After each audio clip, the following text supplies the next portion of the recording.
नमस्कार स्टूडेंट्स, कैसे हो? देखिए, अपन ऑप्टिक्स की चर्चा कर रहे हैं और ऑप्टिक्स में अपन रिफ्रैक्शन पढ़ रहे हैं। पार्ट नंबर 4 अपन पढ़ चुके। वीडियो आपने देखा होगा, नहीं देखा है तो इस वीडियो के नीचे डिस्क्रिप्शन में लिंक दिया हुआ आपको मिलेगा, आप आसानी से देख सकते हैं।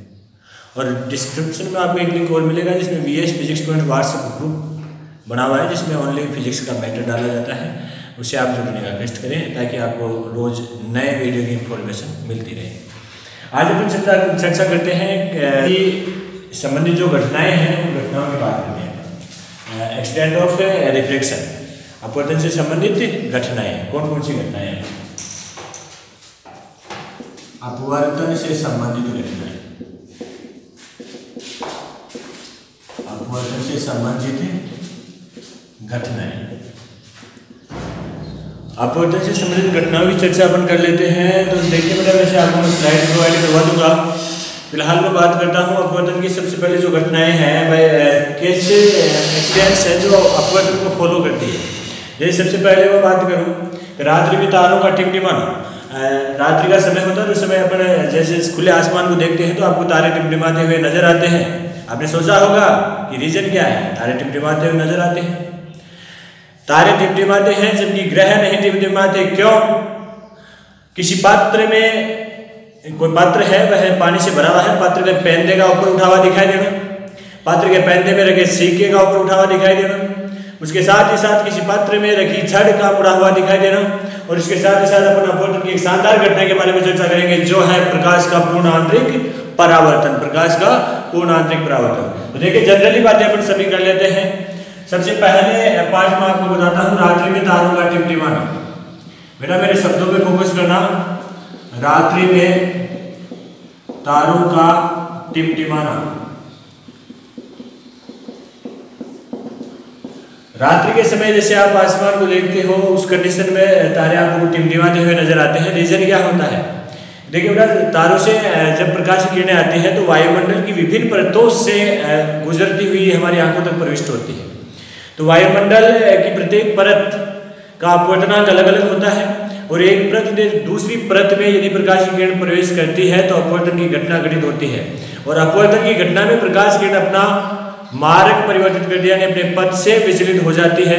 और इस पथ विचलन के कारण ही हमें रात्रि में तारे टिमटिमाते हुए नजर आते हैं।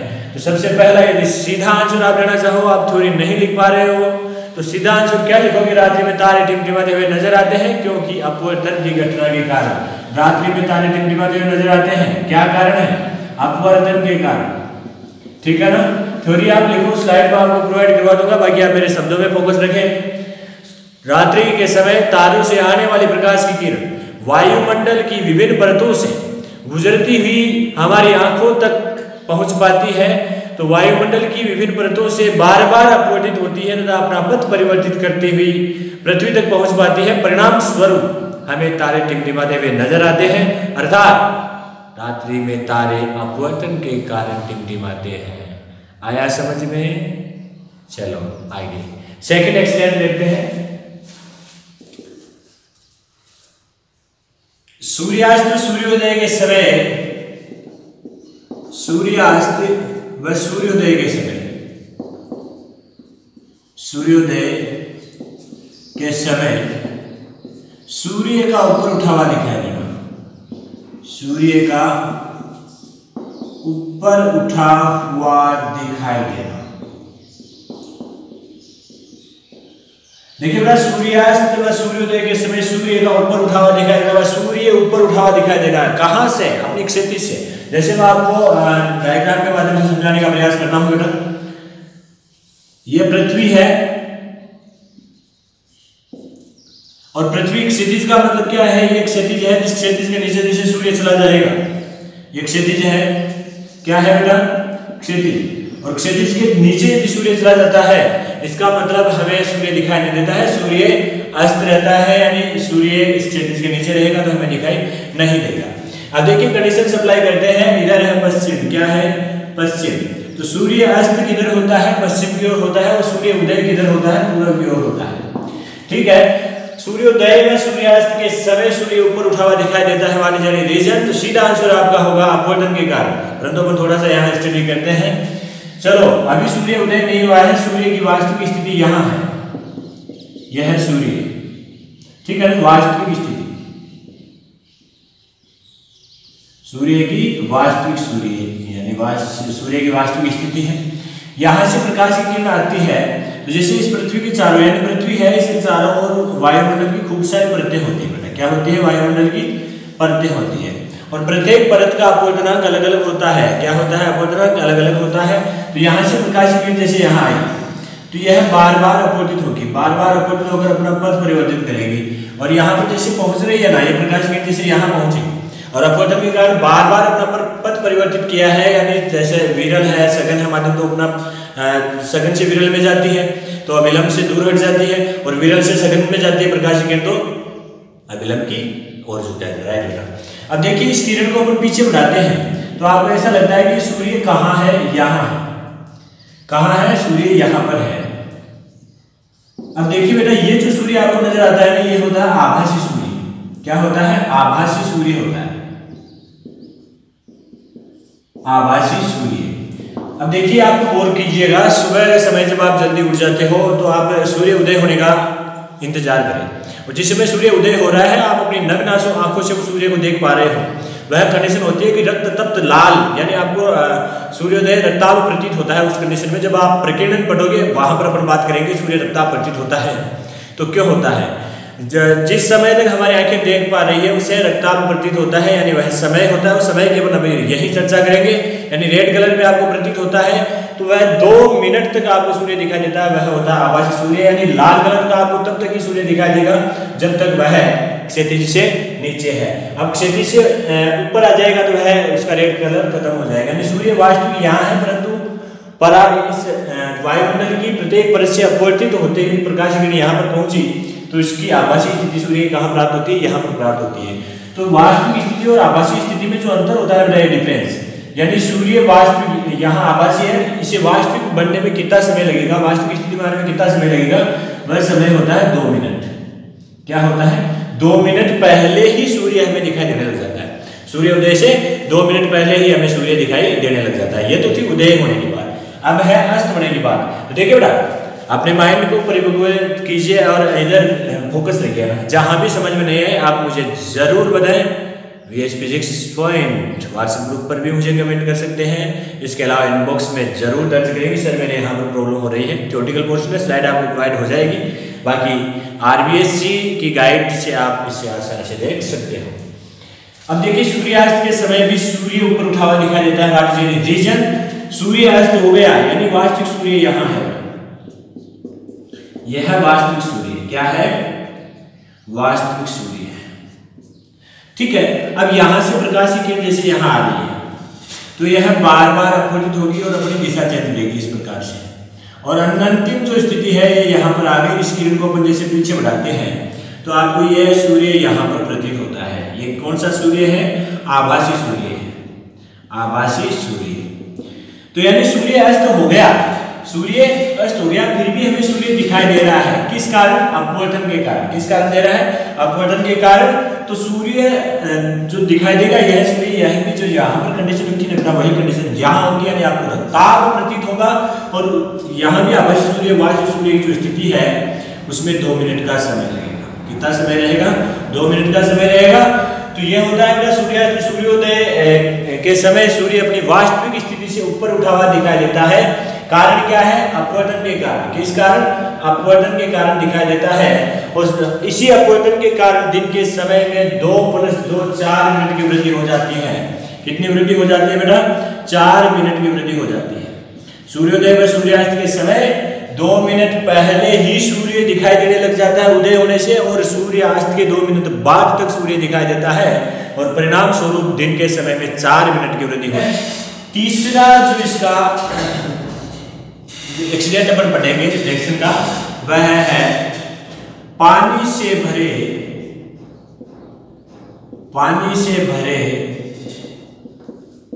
पात्र में रखी छड़ का मुड़ा हुआ दिखाई देना, मुड़ा हुआ दिखाई देना। देखिए बेटा, पानी से कोई भी पात्र है वह भरा हुआ है, उसमें अपन छड़ रख देते हैं तो वह मुड़ी हुई दिखाई देती है। व्हाट इज एनी रीजन, क्या कारण है कि वह मुड़ी हुई दिखाई देती है? तो सपोज दैट ये पानी से भरा हुआ पात्र है, कल्पना कर लीजिए। अरे भाई कल्पना तो कर सकते हो ना, चलो। और ये लो, मैंने इसे पानी से भी भर दिया है, आप भी भर लेना बेटा, अपने रंगों में बनाना पात्र और उसे पानी से भर लेना भाई, भर लिया ना? चलो ठीक है। अब इसमें मैं छड़ डाल देता हूं, ये छड़ डाल, बात होती है कि पानी में रखी छड़ मुड़ी हुई दिखाई देती है। एनी रीजन, क्या कारण है कि यह मुड़ी हुई दिखाई देती है? देखिए यहां से प्रकाश की किरण जाती है, इसके अंदर आएगी, प्रकाश में आपको ये दिखाई देगा। कब देगा? जब यहां से प्रकाश की किरण हमारे आंखों तक पहुंचेगी। तो जैसे ही प्रकाश की किरण यहां से जाएगी, जैसे ये चलेगी, अब यहां पर क्या खींचेंगे बेटा? ये अपन अभिलंब खींच दिया। क्या खींच दिया? अभिलंब खींच दिया। क्या खींच दिया? अभिलंब। तो इस अभिलंब से जैसे ये पानी था, और पानी एयर से सघन होता है, ऊपर वायु है, तो जल से वायु में प्रकाश की किरण जाएगी तो वह अभिलंब से दूर हट जाएगी, यानी अभिलंब से दूर हटेगी। इस प्रकार से दूर हट जाएगी ना, यानी अपना पथ परिवर्तित कर लेगी। अब जो ये किरण जा रही है, अपन जैसे कल्पना करेंगे कहां से आ रही है, यहां से आती हुई आपको प्रतीत हो रही है, ठीक है ना? यहां से आती हुई प्रतीत हो रही है, तो आपको इस प्रकार से मुड़ी हुई प्रतीत होगी। ऐसे किस घटना के कारण मुड़ी हुई प्रतीत हुई? अपवर्तन की घटना के कारण। यानी प्रकाश की किरण जब इस नली के छड़ से, इस छड़ है, इस छड़ से जाएगी ना, तो वह अपवर्तित होगी और अभिलंब से दूर हट जाएगी। जब इसे पीछे बढ़ाएंगे ना अपन, कि यहाँ से आती हुई आपको प्रतीत हो रही है, यहाँ से आती हुई प्रतीत होने का मतलब ये नली है, आपको इस प्रकार से मुड़ी हुई नजर आएगी, ठीक है ना? तो क्या कारण होता है? अपन भाषा जैसे लिखेंगे तो कैसे लिखेंगे? पानी से भरे पात्र में रखी छड़ मुड़ी हुई दिखाई देती है, क्योंकि छड़ के अनंतिम सिरे से आने वाली प्रकाश की किरण सघन माध्यम से विरल माध्यम में जाती है, तो अभिलंब से दूर हट जाती है, तथा परावर्तित किरण, अपवर्तित किरण को पीछे बढ़ाएं तथा पीछे बढ़ाए तो उसका आभासी सिरा आपको थोड़ा सा ऊपर उठा हुआ नजर आता है। परिणाम स्वरूप पात्र, जल से भरे पात्र में रखी छड़ मुड़ी हुई प्रतीत होती है। अर्थात हम कह सकते हैं अपवर्तन की घटना के कारण जल से भरे पात्र में रखी छड़ ऊपर उठी हुई दिखाई देती है। यह था तीसरा एक्सीडेंट। चौथा एक्सीडेंट में मैं साथ ही बता देता हूं इसी डायग्राम का यूज करके। पानी से भरे पात्र, पानी से भरे पात्र का पैंदा ऊपर उठा हुआ दिखाई देता है, ऊपर उठा हुआ दिखाई देता है। समझने का प्रयास करें। नंबर 5 एक्सीडेंट आप पढ़ोगे, पानी से भरे पात्र, पानी से भरे पात्र के पैंदे में रखा सिक्का ऊपर उठा हुआ दिखाई देता है, ऊपर उठा हुआ दिखाई देता है। क्यों? तीनों के एक आंसर है, चाहे इसका दे दो, चाहे इसका दे दो, चाहे इसका दे दो। शॉर्ट आंसर दे रहे हो तो आप क्या दोगे? अपवर्तन के कारण ऐसा होता है। बात यह आ गई, पानी से भरे पात्र में रखी छड़ का मुड़ा हुआ दिखाई देना अपवर्तन के कारण क्यों होता है? अपवर्तन की घटना अपन ने सीख ली बेटा, ठीक है। पानी से भरे पात्र का पैंदा ऊपर उठा हुआ दिखाई देना, व्हाट इज एनी रीजन? यही बेटा, देखिए मैं यहाँ पर साफ करके आपको बता देता हूँ, गौर कीजिएगा। जहां भी समझ में नहीं आए बेटा, आप मुझे कमेंट में जरूर बता दीजिएगा। अब ये देखिए पैंदा है, और पैंदा आपको ऊपर उठा हुआ नजर आएगा। क्यों आएगा? यहां से प्रकाश की किरण जैसे ही जा रही है, और ये प्रकाश की किरण जा रही है, तो इसी के कारण हमें ये पैंदा दिखाई दे रहा है। यहाँ पर आप अभिलंब खींचोगे, जल है, सघन है, ये क्या है? सघन है। आप एक साथ वायु के तो यहाँ बाहर निकलेगी प्रकाश की किरण, ऐसे मुड़ जाएगी ना, मुड़ गई ना प्रकाश की किरण, ये अपवर्तित प्रकाश की किरण है, यानी प्रकाश की सघन से विरल में जा रही है। ये कौन सी है? आपतित है। अब इस अपवर्तित प्रकाश किरण को अपन पीछे बढ़ा रहे हैं, यहां से आती हुई प्रतीत हो रही है, यहां से आती हुई प्रतीत हो रही है। कहने का मतलब ये तो वास्तविक पैंदा था अपना, वास्तविक पैंदा, परंतु अपवर्तन व अपवर्तन की घटना के कारण ये क्या हो गया अपना आभासी पेंदा हो गया। क्या हो गया? आभासी पेंदा। कहने का मतलब अपवर्तन की घटना के कारण जल से भरे पात्र का पेंदा ऊपर उठा हुआ दिखाई देता है। आ रहा है ना समझ में? आ रहा ना? चलो ठीक है। पानी से भरे पात्र का पेंदा ऊपर उठा हुआ दिखाई देता है। सेब वगैरह पानी से भरे पात्र में रखे, पात्र के पेंदे में रखा सिक्का ऊपर उठा हुआ नजर आता है, तो यही बात आएगी जैसे यहाँ पर सिक्का रखा हुआ है और इस सिक्के से प्रकाश किरण बाहर आएगी, अपोजिट होगी, पीछे बढ़ाएंगे तो ये सिक्का आपको यहाँ पर प्रतीत होगा। ये वास्तविक सिक्का होगा यहाँ, और ये यहाँ पर क्या हो जाएगा? आभासी सिक्का हो जाएगा। तो समझ गए होंगे बेटा, और मुझे पूरी उम्मीद नहीं मुझे यकीन है कि आप लोगों को ये पाठ समझ में आ रहा है। रिफ्रैक्शन ऑफ एक्सीडेंट यानी एक्सीडेंट ऑफ रिफ्रैक्शन, रिफ्रैक्शन से संबंधित जो घटनाएं हैं वह आपकी समझ में आ रही है। अब हम बात करते हैं आगे कि रात्रि में तारे तो टिमटिमा गए परंतु ग्रह नहीं टिमटिमाते, ऐसा क्यों होता है? तो ये छोटी सी एक बात और है, वो कर लेते हैं। उसके बाद में बहुत ही शानदार टॉपिक आने वाला है, आप मेरे साथ जुड़े रहें। बहुत बढ़िया टॉपिक आएगा, परंतु पहले नाम नहीं बताऊंगा, इसलिए नहीं बताऊंगा, आपके नाम बता दूंगा तो हार्ट अटैक हो सकता है। नहीं होगा बेटा, बिंदास बने रहिए वीएस फिजिक्स पॉइंट के साथ। चलो बात करते हैं, रात्रि में तारे टिमटिमाते हैं परंतु ग्रह नहीं टिमटिमाते, क्यों? लास्ट और इसके बाद में एक बढ़िया आने वाला है, रात्रि में तारे टिमटिमाते हैं, रात्रि में तारे टिमटिमाते हैं जबकि ग्रह नहीं टिमटिमाते, जबकि ग्रह नहीं टिमटिमाते, क्यों? वेरी इंपॉर्टेंट क्वेश्चन है। और ऐसा क्यों होता है बेटा? जाहिर सी बात है, आप जो आंसर दोगे इसका वह आंसर वही यही आएगा कि अपवर्तन के कारण।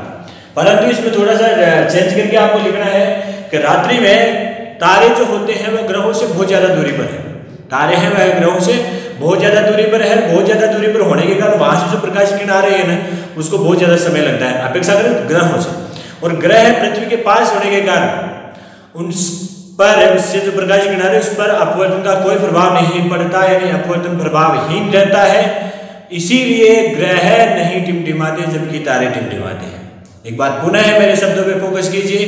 तारों से आने वाली प्रकाश की किरण वायुमंडल से अपवर्तन के कारण प्रभावित होती है, अर्थात अपना बार बार पथ परिवर्तित करती है, जबकि ग्रहों से आने वाले प्रकाश की किरण पर वायुमंडल का कोई प्रभाव नहीं पड़ता, अर्थात वह अपवर्तित नहीं होती।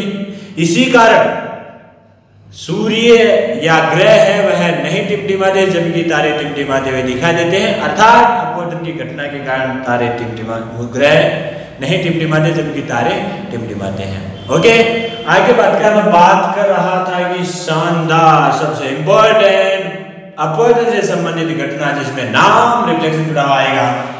सबसे इंपॉर्टेंट घटना है अपवर्तन की पूर्ण आंतरिक परावर्तन। पूर्ण आंतरिक परावर्तन क्या होता है बेटा? पूर्ण आंतरिक परावर्तन, पूर्ण आंतरिक परावर्तन की घटना समझने के लिए हमें 3 पार्टों का चयन करना पड़ेगा, और वो तीनों पार्ट किस प्रकार से चयन करेंगे बेटा देखते रहिए। मैं यहाँ पर अपवर्तक पृष्ठ लेता हूँ जो 2 माध्यमों को पृथक कर रही है, जो 2 माध्यमों को पृथक कर रही है। नीचे वाला जो माध्यम है मैं जल ले लेता हूँ, क्या लेता हूँ? जल। चलो आप भी ले लेना बेटा साथ साथ में। ये क्या है? पानी है, सब में ले लेना पानी। घटनाएं अलग अलग घटित होगी, और पूर्ण आंतरिक परावर्तन आपके श्योर समझ आ जाएगा बेटा। आशा करता हूँ कि आप वास्तव में मन लगाकर वीडियो देख रहे हैं। ये प्रथम स्थिति है, कैसी है? प्रथम स्थिति। और प्रथम स्थिति में अपन जनरल परावर्तन अपवर्तन की घटना पढ़ते हैं, जनरल अपवर्तन की घटना पढ़ते हैं। तो ये तो है सघन माध्यम, और ऊपर वाला इसकी अपेक्षाकृत क्या है? विरल माध्यम। ठीक है, यहाँ पर मैं काल्पनिक जो किरण होती है अभिलंब की कल्पना कर लेता हूँ। काल्पनिक होती है अभिलंब। अब क्या होता है कि यहाँ से सघन माध्यम से प्रकाश की किरण विरल माध्यम में जा रही है, यानी ये किरण कौन सी हो गई? आपतित किरण। कौन सी हो गई? आपतित किरण। ये कोण कौन सा हो गया? आपतन कोण। यहां पर ऊपर आ गई, अपवर्तक पृष्ठ पर आ गई, दूसरे माध्यम में जाएगी, सघन माध्यम से विरल माध्यम में जाएगी तो प्रकाश की किरण अविलंब से दूर हट जाएगी, अपना पथ परिवर्तित करते हुए अविलंब से दूर हट जाएगी। तो ये जो कोण होगा यह क्या होगा? अपवर्तन कोण होगा। और ये किरण क्या होगी? अपवर्तित किरण होगी, अपवर्तित किरण। ये तो जनरल अपवर्तन की बात हो गई। अब क्या करते हैं? आपतन कोण का मान बढ़ाते जाते हैं, बढ़ाते जाते हैं, बढ़ाते जाते हैं, इतना बढ़ाते हैं कि अपवर्तित किरण अपवर्तक पृष्ठ से गुजरे। ठीक है ना? तो चलो, ये अविलंब आ गई, ये आपतित किरण है, और आपतन कोण का मान इतना बढ़ाते हैं, इतना बढ़ाते हैं कि अपवर्तित जो किरण है वह अपवर्तक पृष्ठ से गुजरे। ये अपवर्तित किरण है, अपवर्तित किरण। इस किरण को मैंने बताया रखा आपको कि आपतित किरण है। आपतित किरण को इतने कोण पर आपतित करते हैं, यानी आपतन कोण का मान ऐसा रखते हैं कि अपवर्तन कोण का मान 90 डिग्री हो जाए। अपवर्तन कोण का मान 90 डिग्री हो जाए तो ये कोण क्या कहलाएगा? क्रांतिक कोण कहलाएगा। क्या कहलाएगा? क्रांतिक कोण। और इसे IC के द्वारा डिनोट किया जाएगा। यानी आपतन कोण का वह मान जिस पर अपवर्तन कोण का मान 90 डिग्री हो जाए, जिस पर अपवर्तन कोण का मान 90 डिग्री हो जाए। बेटा वेरी इंपॉर्टेंट डेफिनेशन है। क्रिटिकल एंगल यानी क्रांतिक कोण क्या होता है? क्रांतिक कोण, आपतन कोण का वह मान, आपतन कोण का वह मान जिस पर अपवर्तन कोण का मान, जिस पर अपवर्तन कोण का मान 90 डिग्री हो जाए, क्या कहलाता है? क्रांतिक कोण कहलाता है। क्या कहलाता है बेटा? क्रांतिक कोण, क्रिटिकल एंगल। तो ध्यान रहेगा, क्रांतिक कोण किसे कहते हैं? आपतन कोण का वह मान जिस पर अपवर्तन कोण का मान 90 डिग्री हो जाता है, जिस पर अपवर्तन कोण का मान 90 डिग्री हो जाता है, क्या कहलाता है? क्रांतिक कोण कहलाता है। आगे बेटा पूर्ण आंतरिक परावर्तन की डेफिनेशन पास में है, स्वीकार कीजिएगा। यह है अविलंब। अपवर्तक पृष्ठ पर आने वाली काल्पनिक किरण क्या कहलाती है? अविलंब। चलो, सघन माध्यम से विरल माध्यम में प्रकाश की किरण, ये सघन है और ये विरल है। अब क्या करते हैं? प्रकाश का क्रांतिक यानी पूर्ण आंतरिक परावर्तन अपन पढ़ रहे हैं, तो आप यानी प्रकाश की किरण को क्रांतिक कोण से अधिक कोण पर आपतित करते हैं। यहां पर जो प्रकाश की किरण को आपतित कर रहे हैं, I का मान IC से बड़ा होगा, यानी I का मान बड़ा होगा IC से। प्रकाश की जो किरण आपतित कर रहे हैं, यानी आप क्रांतिक कोण से अधिक कोण पर प्रकाश की किरण को आपतित किया जाए, क्रांतिक कोण से अधिक कोण पर प्रकाश की किरण को आपतित किया जाए तो वह अपवर्तित पृष्ठ पर टकराकर वापस उसी माध्यम में लौट जाती है, वापस उसी में, हालांकि है अपवर्तित किरण परंतु वापस उसी माध्यम में लौट जाती है। क्या कहलाती है? घटना पूर्ण आंतरिक परावर्तन कहलाती है। क्या कहलाती है? घटना पूर्ण आंतरिक परावर्तन। तो बेटा इसकी परिभाषा आप कैसे दोगे? यहां तक तो समझ में आ गया होगा आपके। ठीक है भाई, प्रकाश की किरण को क्रांतिक कोण से अधिक कोण पर आपतित करें तो अपवर्तित पृष्ठ पर टकरा कर उसी माध्यम में वापस लौट जाती है, घटित होने वाली घटना पूर्ण आंतरिक परावर्तन कहलाती है। ठीक है, तो परिभाषा कैसे दोगे आप? कैसे दोगे? सघन माध्यम से अपवर्तक पृष्ठ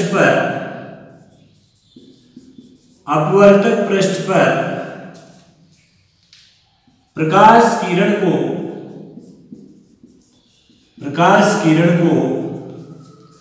क्रांतिक कोण IC से अधिक कोण पर आपतित किया जाए, अधिक कोण पर आपतित किया जाए तो अपवर्तित किरण तो अपवर्तित किरण वापस उसी माध्यम में लौट जाती है, वापस उसी माध्यम में लौट जाती है। गठित होने वाली घटना, गठित होने वाली घटना, गठित होने वाली घटना पूर्ण आंतरिक परावर्तन कहलाती है। पूर्ण आंतरिक परावर्तन कहलाती है। तो समझ में आ गया होगा बेटा पूर्ण आंतरिक परावर्तन क्या होता है। यानी सघन माध्यम से यदि प्रकाश कोई किरण विरल माध्यम में गमन करे तो वह किरण आपतन कोण का जो मान है वह क्रांति कोण से अधिक मान पर आपतित किया जाए तो वापस उसी माध्यम में लौट जाती है। घटित होने वाली घटना पूर्ण आंतरिक परावर्तन कहलाता है। एक बार फिर देख लीजिए, सघन माध्यम से अपवर्तक पृष्ठ पर प्रकाश किरण को क्रांति कोण से अधिक कोण पर आपतित किया जाए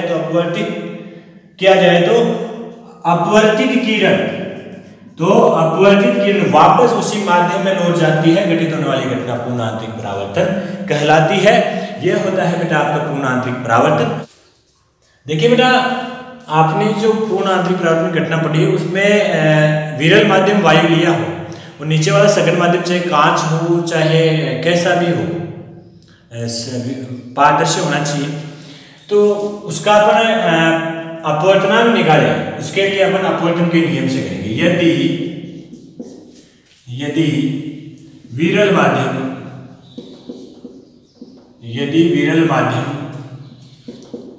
वायु हो, यदि विरल माध्यम वायु हो तो अपवर्तन के नियम से अपवर्तन का नियम क्या कहता है बेटा? Sine i upon sine r बराबर एम किससे आ रही है? एन डब्ल्यू बटा एन ए। ठीक है, जहां आई बराबर तो होगा आई सी आपतन कोण का मान और आर बराबर क्या हो जाएगा 90 डिग्री। तो देखिए साइन आई सी बटा साइन 90 बराबर एन डब्ल्यू बटा एन ए। यहाँ एन के अपवर्तनांक है, इसका मान क्या हो जाएगा बेटा? 1 होता है। तो साइन आई सी बटा 1 बराबर एन डब्ल्यू बटा एन ए। इधर भाग में उधर जाएगा, गुणा में हो जाएगा। तो अपने पास उस सघन माध्यम का अपवर्तनांक आ जाएगा। यदि एक माध्यम का दिया हुआ है, क्रांति कोण आपको दिया गया है, तो क्या निकालोगे आप? दूसरे माध्यम का अपवर्तनांक निकालोगे इस फॉर्मूले से। ठीक है, अब देखिए कुछ एक जो माध्यम से माध्यमों का अपवर्तनांक और क्रांति कोण नियत होता है उसकी बात कर लेते हैं अपन। तो वैसे आप आरबीएस की गाइड में देखोगे तो आपको सानिध्य भी मिल जाएगी, जैसे क्राउन कांच है, फ्लिंट कांच है, हीरा है, जल है, इन सब के अपवर्तनांक आपको देखने के लिए मिल जाएंगे। तो यहाँ पर आप देखिए, मैं 2-4 भी लिखता हूँ बेटा। क्रम संख्या लगा लीजिए, पदार्थ लिख लीजिए कि पदार्थ कौन सा है, अपने रफ कॉपी में लिखने का प्रयास करें। क्रम संख्या पदार्थ, उसका अपवर्तनांक और उसका क्रांतिक कोण।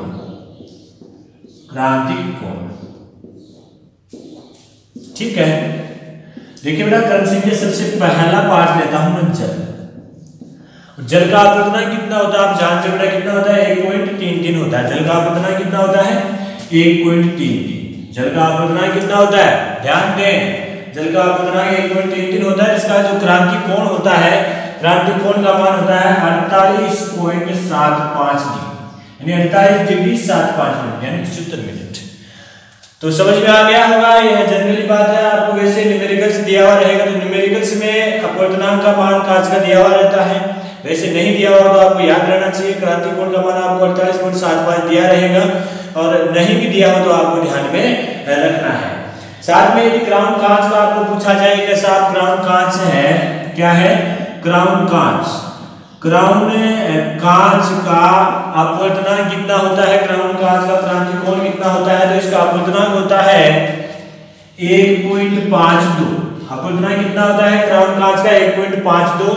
और क्रांति कोण का मान होता है 41 डिग्री और 41 मिनट लगभग होता है बेटा। 41 डिग्री 41 मिनट के लगभग होता है।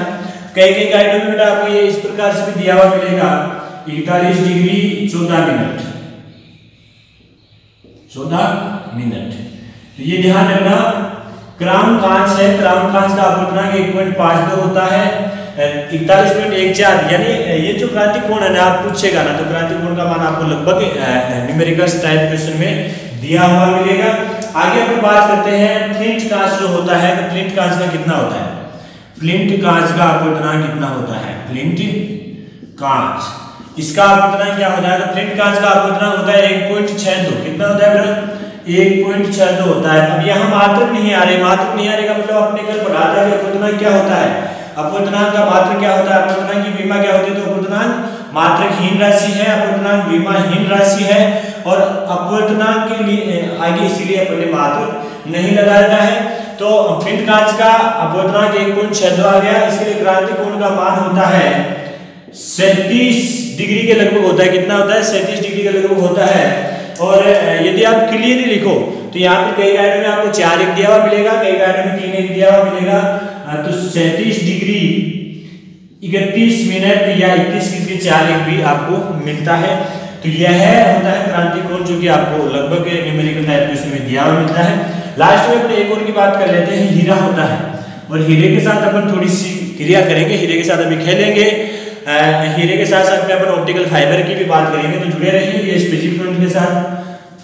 हीरा है, हीरे का अपवर्तनांक कितना होता है, हीरे का अपवर्तनांक जितने भी मीडियम होते हैं उससे सबसे ज्यादा होता है, और कितना होता है 2.42 होता है। हीरे का अपवर्तनांक कितना होता है, 2.42 होता है। और हीरे का क्रिटिकल एंगल आपको पूछा जाएगा, हीरे का क्रांतिक अपवर्तनांक कितना होता है, तो वह होता है 24.41 यानी 24 डिग्री 41 मिनट, 24 डिग्री 41 मिनट होता है हीरे का क्रांति कोण। तो ये थे जनरली वे में। बाकी जैसे तांबे का तेल है, इन सबके आपको गाइड में दिए हुए मिल जाएंगे, तो उनको आप नोट कर लें, थोड़ा सा ध्यान में रखें ताकि न्यूमेरिकल में जैसे नहीं भी दिया हुआ हो तो आप कोई परेशानी नहीं हो। अब बात करते हैं पूर्ण आंतरिक परावर्तन से संबंधित घटनाएं। पूर्ण आंतरिक परावर्तन से संबंधित घटनाएं। पूर्ण आंतरिक परावर्तन से संबंधित घटनाओं के बारे में अपन बात करेंगे। पूर्ण आंतरिक परावर्तन से संबंधित 3 घटनाएं ही पढ़ेंगे अपन। कितनी घटनाएं पढ़ेंगे, 3 घटनाएं। पहली घटना आरबीएससी गाइड में आपको दी हुई मिलेगी, मृग मरीचिका। मृग मरीचिका अब ये होती क्या है, ये उत्पन्न होने का कारण क्या है, ये 2 बातें इंपॉर्टेंट है, आपको पूछ लिया जाए कि मृग मरीचिका क्या है, समझ जाइए। पूर्ण आंतरिक परावर्तन से संबंधित 2 घटनाओं का विवरण दीजिए, तो आपको मृग मरीचिका आना चाहिए।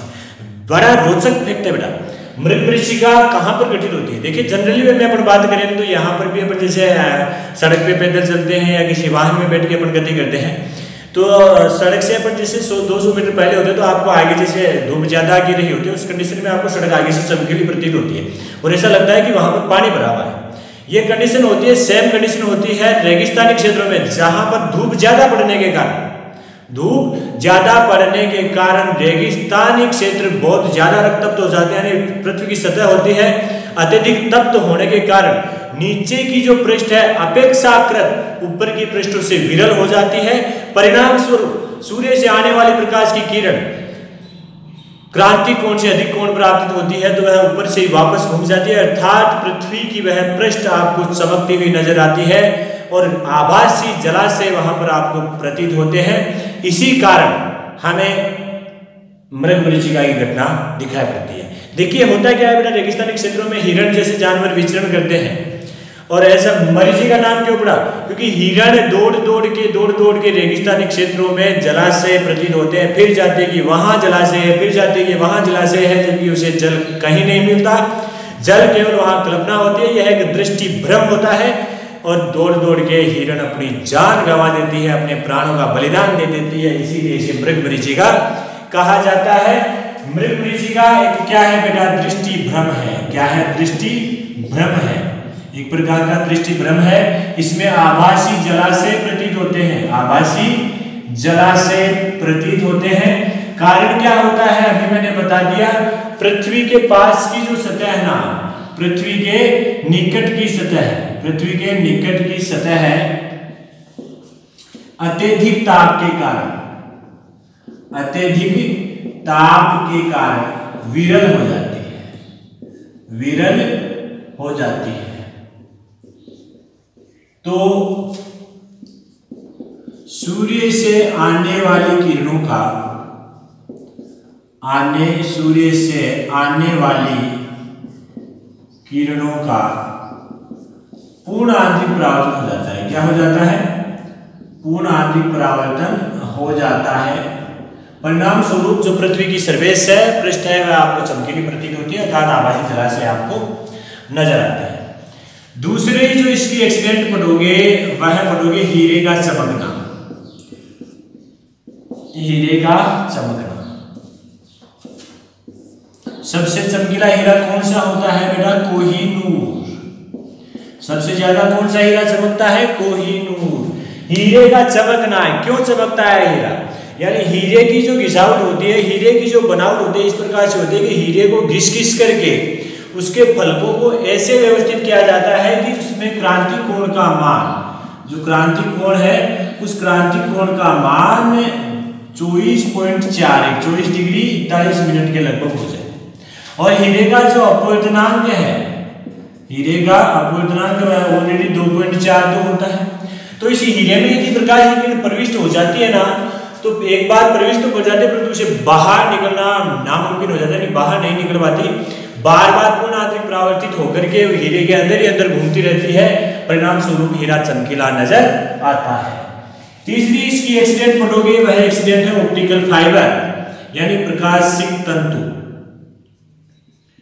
प्रकाशीय तंतु। देखिए बेटा, प्रकाशीय तंतु क्या होता है? ये एक ऐसी युक्ति है जो श्रव्य संकेत एवं दृश्य संकेत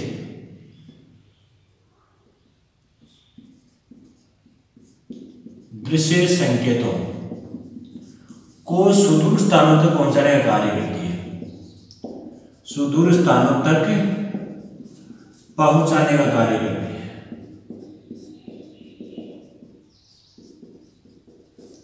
ऑप्टिकल फाइबर क्या होता है? सर्वे संकेत एवं दृश्य संकेतों को सुदूर स्थानों तक पहुंचाने का कार्य करती है। यह फाइबर होती है, यानी पाइप नली होती है, और इस नली की जो बनावट होती है देखिए इस प्रकार से होती है।